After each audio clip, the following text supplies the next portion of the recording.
एक राजा था, उसका कोई पुत्र नहीं था, कोई उसका उत्तराधिकारी नहीं था। तो वो बहुत चिंतित हुआ और एक दिन उसने तांत्रिकों को बुलाया। और जब तांत्रिकों को बुलाया, तांत्रिकों ने कहा कि आपको पुत्र तो हो जाएगा, लेकिन आपको एक पुत्र के बदले किसी के एक पुत्र की बलि देनी होगी। अब राजा को तो भाई पुत्र चाहिए था, तो उसने राज्य में अनाउंसमेंट करा दी, राज्य में घोषणा करा दी कि जो भी मुझे अपना पुत्र लाकर देगा उसे मैं इतना धन दूंगा कि वह कभी निर्धन नहीं रहेगा। तो एक ही परिवार में कुछ 7-8 बच्चे थे, एक ही माता पिता के कुछ 7-8 बच्चे थे। तो उन्होंने के जो परिवार के जो बड़े सदस्य थे उन्होंने कहा कि हमारे बहुत सारे बच्चे, अगर एक चला भी गया तो कोई फ़र्क नहीं पड़ेगा, कोई मर भी गया तो कोई फ़र्क नहीं पड़ेगा। उन्होंने अपना एक बच्चा दे दिया। राजा उस बच्चे को लेकर उस तांत्रिक के पास गया। तो राजा ने उस बच्चे से पूछा कि तुम्हारी कोई आखिरी इच्छा है। बच्चे को पता चल गया कि अब मुझे मरना है। तो राजा ने पूछा कि तुम्हारी कोई आखिरी इच्छा है। तो जो बच्चा था उसने कहा हाँ मेरी एक आखिरी इच्छा है, आज मुझे थोड़ी सी मिट्टी और रेत ला कर दे दीजिए।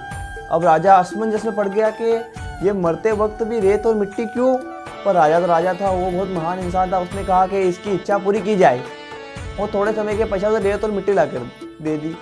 उसने अब 4 महल बनाए, 4 महल बनाए और एक के बाद एक महल, पहला महल तोड़ दिया, दूसरा महल तोड़ दिया, तीसरा महल तोड़ दिया और जो चौथा महल था उसके सामने हाथ जोड़कर खड़ा हो गया, हाथ जोड़कर बैठ गया और प्रार्थना करने लगा।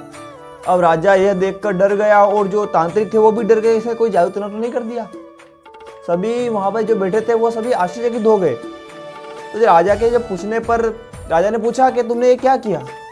तुमने 4 महल बनाए, एक तोड़ दिया, दूसरा तोड़ दिया, तीसरा तोड़ दिया और चौथे महल के सामने तुम हाथ जोड़कर बैठ गए, ऐसा तुमने क्यों किया। तो बहुत पूछने के बाद उस व्यक्ति ने, उस बच्चे ने उत्तर दिया कि मैंने पहला महल बनाया था अपने माता पिता के लिए, कि माता पिता का कर्तव्य होता है कि वो अपनी औलाद की रक्षा करे, लेकिन मेरे माता पिता ने उनका यह कर्तव्य नहीं निभाया। उन्होंने मुझे आज मरने के लिए, आज बलि चढ़ाने के लिए आपको सौंप दिया।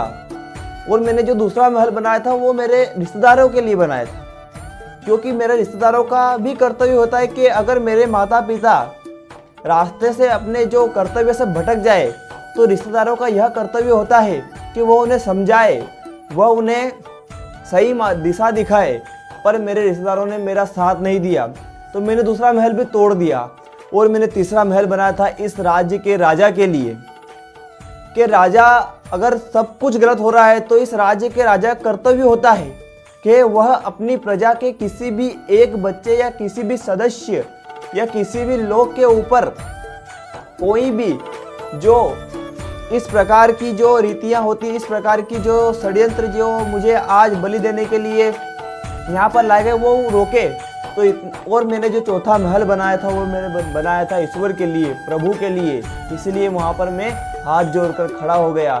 और राजा को इतने में ही समझ में आ गया और राजा को इतने में ही पता चल गया कि यह तो बहुत अनर्थ होने जा रहा है, यह तो बहुत गलत होने जा रहा है।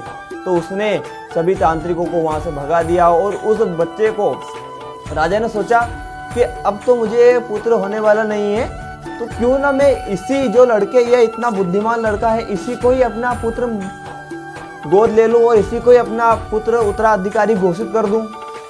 और राजा ने थोड़े समय के पश्चात उस जो बच्चा था उसको गोद ले लिया और अपना उत्तराधिकारी घोषित कर दिया। तो कहानी का सारांश यह है कि जब जिंदगी का हर दरवाजा बंद हो जाए तो सिर्फ एक ही दरवाजा खुला रहता है, वो है ऊपर वाले का, वो है भगवान का। जय हिंद, जय भारत।